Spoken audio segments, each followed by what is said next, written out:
My dear friends, today we celebrate the 11th Sunday in Ordinary Time, Year A. Today's readings remind us that God does not just save us. He calls us into a relationship and sends us on a mission. From being loved in our weakness to being moved with compassion for others, we are invited to become instruments of His grace in the world. The first reading, taken from the book of Exodus, comes at a very important moment in Israel's history. The people have been freed from slavery in Egypt and are now in the wilderness at Mount Sinai. This is not just a stop in their journey. It is a turning point where God forms them into a people with a mission. God begins not with commands, but with a reminder. I carried you on eagle's wings and brought you to myself. Like an eagle that lifts its young above danger, God has protected and guided Israel. Their story is rooted not in their strength, but in God's faithful love. Then comes an invitation, not a demand. If you obey my voice and keep my covenant. God is offering a relationship built on trust. In response, Israel is promised a beautiful identity. They will be God's treasured possession, a kingdom of priests, and a holy nation. This means they are chosen not just for blessing, but for mission. As a kingdom of priests, they are meant to reflect God's presence to the world and lead others toward Him. Before asking anything of us, God reminds us of what He has already done. In our own lives too, faith grows when we recognize how God has carried us through struggles. It also reminds us who we are. We are not meant to live only for ourselves. Like Israel, we are called to reflect God's love in the world through kindness, justice, and compassion. Finally, being chosen is not about privilege. It is about responsibility. God calls us closer to Himself so that through us, others may also come to know His love.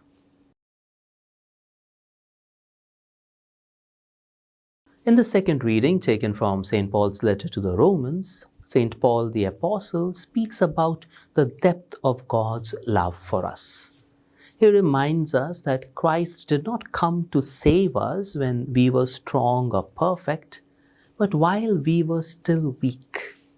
God reaches out to us even when we are lost, broken, and undeserving. Paul uses a simple comparison. It is rare for someone to die even for a good person, but Christ goes beyond all human understanding. He dies for sinners. This shows that God's love is not based on our goodness, but on His mercy. Through the sacrifice of Jesus, we are justified, which means we are made right with God. The passage also speaks about reconciliation. Sin had created a distance between us and God. But through Christ, that relationship is restored. We are no longer enemies. We are brought back into friendship with God. And this is not just about the past. Paul says we are also saved through Christ's life now. Jesus continues to guide and strengthen us every day. This reading reminds us that God does not wait for us to be perfect. He takes the first step and meets us in our weakness. It also challenges us to trust in God's mercy rather than our own efforts. Finally, invites us to live with gratitude and joy. If we have been reconciled with God, then our lives should reflect that peace by forgiving others, showing love, and living with hope.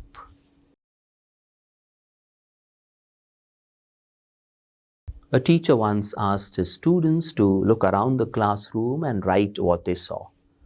Most listed desks, books, and walls.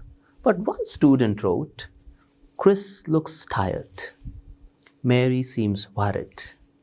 And Charles has tears in his eyes. The student didn't just look, he truly saw. In today's gospel, Jesus Christ does exactly that. He looks at the crowds and sees beyond the surface. He notices their struggles, their confusion, and their pain. People harassed and helpless like sheep without a shepherd.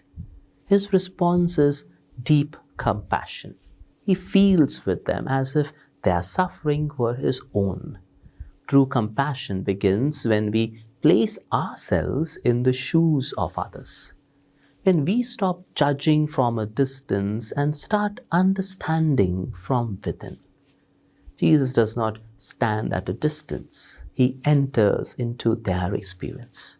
He sees life from their side. And that changes everything. When we begin to understand others from within their struggles, our hearts naturally move toward kindness and action. Jesus then says, the harvest is plentiful, but the laborers are few. There are many people in need of guidance, healing, and hope, but few willing to step forward. So he first asks his disciples to pray for laborers.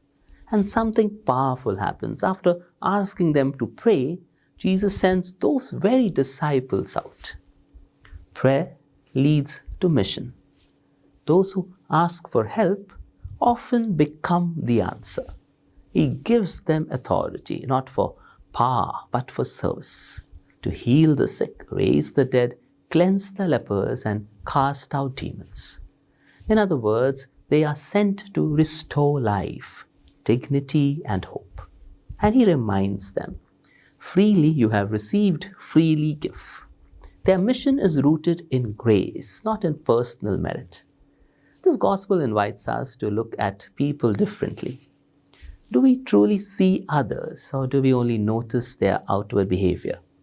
It challenges us to place ourselves in their shoes, to feel their struggles, fears, and needs. When we do this, compassion becomes natural, not forced. Finally, it reminds us that we are called to act. In simple ways, through listening, helping, forgiving, we can become instruments of God's love.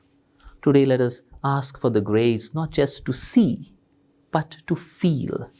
And not just to feel, but to act. That we have received freely, we are called to give freely. We are loved in our weakness and sent in compassion. May God bless us all.